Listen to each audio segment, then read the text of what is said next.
Қасым Аманжолов қазақ поэзиясының аса көрнекті өкілі, халқымыздың дарынды ақыны. Қасым Аманжолов қазіргі Қарағанды облысы Қарқаралы ауданындағы Қызыл деген жерде 1911 жылы дүниеге келген. 1924 жылы ағасы Қасымды Семей қаласындағы интернатқа орналастырады. Қасым онда 1927 жылға дейін тәрбиеленеді. Одан әрі қарай 3 жыл Семей мал дәрігерлік техникумында оқиды. Алғашқы өлеңдерін де осы кезде жазады. 1930 жылы Алматыға келіп, біраз уақыт Лениншіл жас газетінде жұмыс істейді.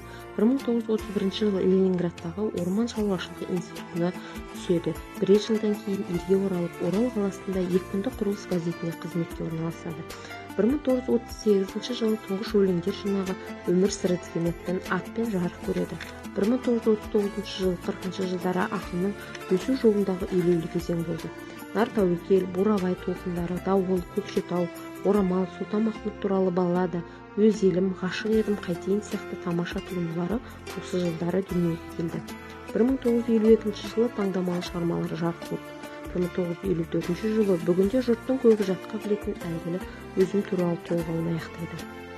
Қасым Аманжолов қазақтың аса ірі ақындарының бірі. Оның көркемдік эстетикалық деңгейі жоғары. Қазақ әдебиет тарихында айтулы орынға ие шығармашылығы негізінен поэзиялық туындылардан тұрады. Ақынның әдеби мол мұрасын 7-8 поэмасы мен алуан тақырыптағы лирикалары құрайды. Қасым Аманжолов көркем аударма өнерінің де үздік шебері. Ол орыс, батыс пен шығыс поэзиясының классикалық туындыларын, лирикалық өлеңдер мен поэма дастандарын қазақ тіліне шебер аударды.